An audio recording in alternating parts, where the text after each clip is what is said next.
नमस्ते, मैं आपका गाइड मिस्टर अरवण। आने में देर हो गई, मगर आपकी सेवा में हाजिर हूँ। विशाल थोड़ा हैरान होकर बोला, इतनी जल्दी आपको तो 2 से 3 हफ्ते में आना था और आपका नाम तो शायद अश्विन था ना?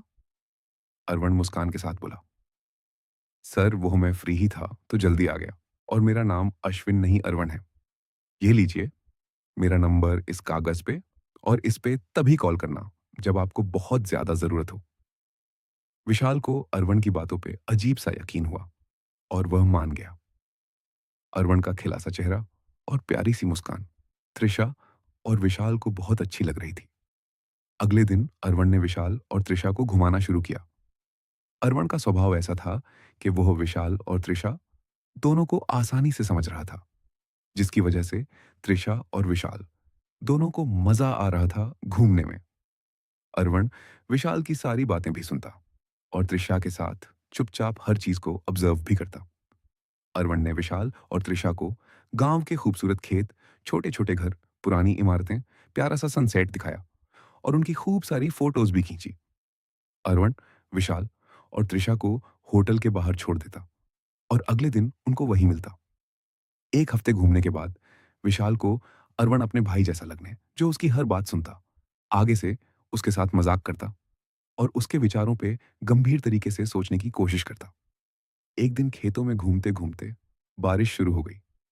अरवण, विशाल और त्रिशा एक घर में घुस गए जो खाली था और वहां शांति थी। अरवण विशाल और त्रिशा के लिए कपड़े खरीद कर लाया और उन्हें दी।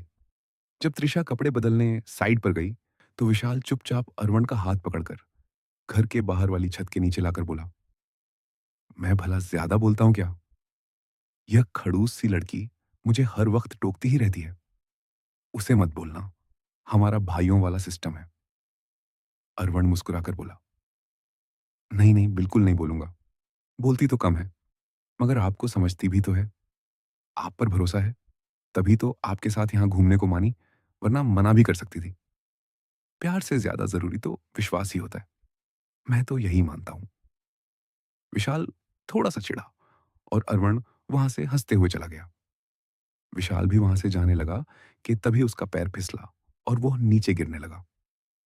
त्रिशा ने सामने से विशाल का हाथ पकड़ा और उसे अपनी तरफ खींचा और बोली, ध्यान से विशाल, नीचे गिर जाते तो बस बड़बड़ करते हो, थोड़ा ध्यान भी रखा करो।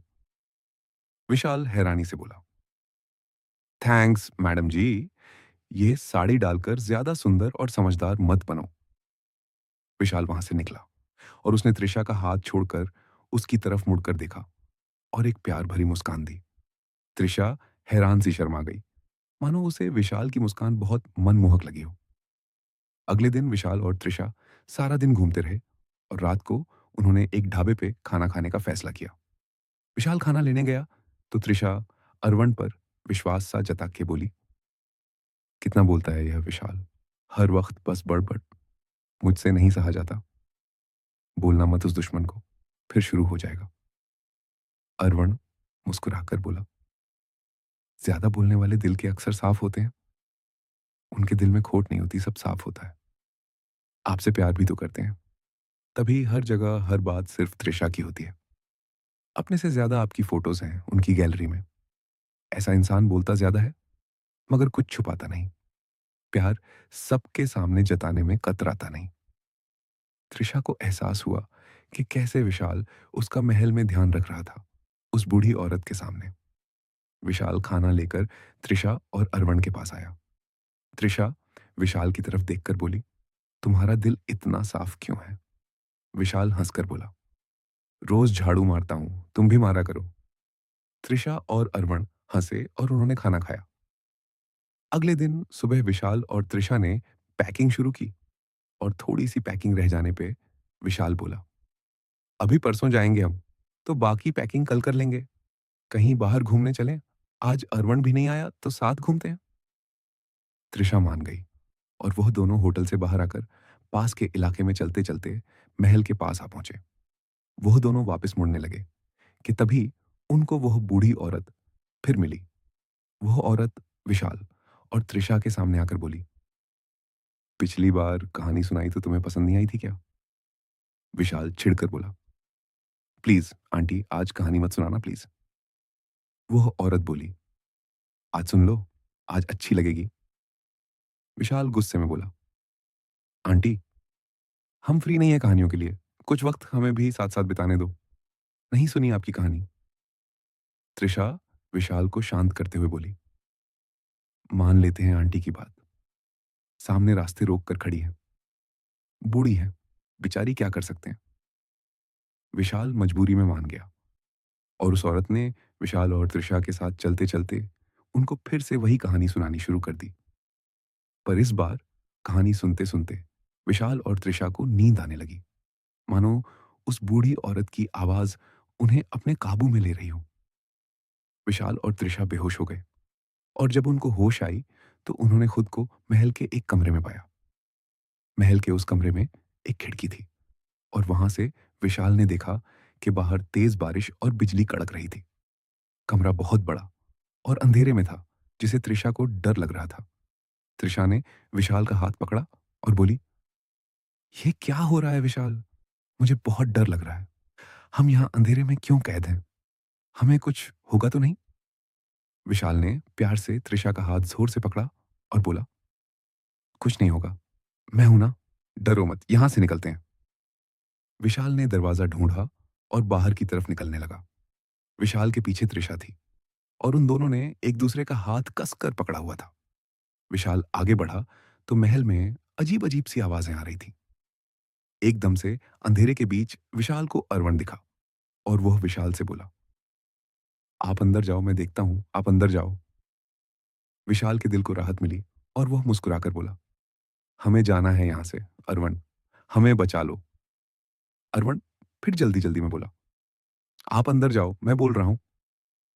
त्रिशा आगे आकर बोली, अरवण प्लीज कुछ करो, ये आंटी हमारे साथ कुछ गलत कर रही है, प्लीज मदद करो हमारी। अरवण ने गुस्से में अपने हाथ में खंजर पकड़कर बोला, अंदर चलो, समझ नहीं आता, चलो अंदर। त्रिशा डर गई और विशाल उसके आगे आकर बोला, मारना है तो मुझे मारो, हमने तुम पर भरोसा किया और तुमने हमें ही धोखा दिया, गलती हमारी ही थी। विशाल और त्रिशा ने अरवण को बस हर बार मुस्कुराते ही देखा था, मगर अरवण का यह रूप उनको डरा रहा था। वह दोनों वापस कमरे में चले गए और अरवण ने दरवाजा बंद कर दिया। विशाल ने पुलिस को कॉल करने की कोशिश की, मगर उस महल में नेटवर्क नहीं आ रहा था। विशाल गुस्से में बोला, ये दोनों बुढ़िया और अरवण हमें पागल बना रहे थे त्रिशा, ये हमें लूटना चाहते थे। विशाल ने त्रिशा की ओर देखा, जिसके हाथ कांप रहे थे। त्रिशा कांपती आवाज में बोली, विशाल, यह वही कमरा है जहां शायद वो वनराज और आराध्या मरे थे। देखो, यह गौर से जमीन पर खून के निशान जो अब जम चुके हैं। विशाल, वो चिखे हैं, हम मर जाएंगे विशाल, हम नहीं बचेंगे। विशाल को त्रिशा का डर समझ आ रहा था कि वह सहम चुकी थी। उसने जल्दी से त्रिशा को गले से कस कर लगाया और प्यार से उसके मुंह पर हाथ फेर कर बोला, कुछ नहीं होगा त्रिशा, कोई कुछ नहीं करेगा हमें, मैं सब देख लूंगा। तू चिंता मत कर, चाहे भूत हो चाहे इंसान, मैं किसी को तेरे पास नहीं आने दूंगा। तेरे सामने मैं ढाल बन जाऊंगा, बस शांत हो जा मेरी त्रिशा। त्रिशा की आंखों में पानी था और वह विशाल की तरफ देख रही थी। विशाल की आंखों ने त्रिशा को शांत किया और उसके हाथ कांपने बंद हो गए। त्रिशा को विशाल की बाहों में सुकून मिल रहा था, मानो उसको दुनिया की कोई ताकत उसके विशाल के रहते छू नहीं सकती थी। त्रिशा विशाल की बाहों में लिपटी उसका हाथ कसकर पकड़कर बैठी रही और विशाल ने उसे एक पल के लिए भी अकेला नहीं किया। महल से रात भर बहुत भयंकर चीखों की आवाजें आईं, मानो कोई आदमी चीख-चीख कर किसी को खंजर से मार रहा हो। तेज हवाओं और बारिश में काले बादलों ने यह सब देखा। कुछ ऐसा जो शायद सदियों से बाकी था, मगर अब खत्म हो रहा था। तूफान तेज था, आवाजें भयानक थीं, मगर एक समय के बाद सब बंद हो गया और सारे महल में शांति हो गई। विशाल और त्रिशा एक दूसरे को गले लगाकर सो चुके थे, मानो उनका डर खत्म हो चुका था और उन्हें सुकून था कि वह एक दूसरे की बाहों में सुरक्षित थे। सुबह की किरण त्रिशा के चेहरे पे पड़ी और उसने उठकर विशाल को भी उठाया। विशाल उठा और वह दोनों महल से निकले। महल में शांति थी और हर जगह चिड़ियों की आवाज गूंज रही थी। बाहर निकलते ही विशाल को एक आदमी ने पूछा, कौन हो तुम? यहाँ कैसे आए? विशाल बोला, जी, वो एक बूढ़ी औरत लाई थी हमें यहाँ। वो आदमी हैरान होकर बोला, कौन-सी औरत? यहाँ दूर-दूर तक कोई बूढ़ी औरत नहीं रहती। त्रिशा बोली, जी, वो सफ़ेद-सी साड़ी वाली कहानी सुनाने वाली औरत, जो यहीं घूमती रहती है। वो आदमी फिर बोला, अरे! कोई औरत नहीं है यहाँ, मैं यहाँ 40 साल से हूँ, मैंने तो कभी नहीं देखी। ये महल ज़्यादातर बंद ही रहता है। तुमने कब खोला? पहली बार इस महल से किसी को निकलते देख रहा हूँ।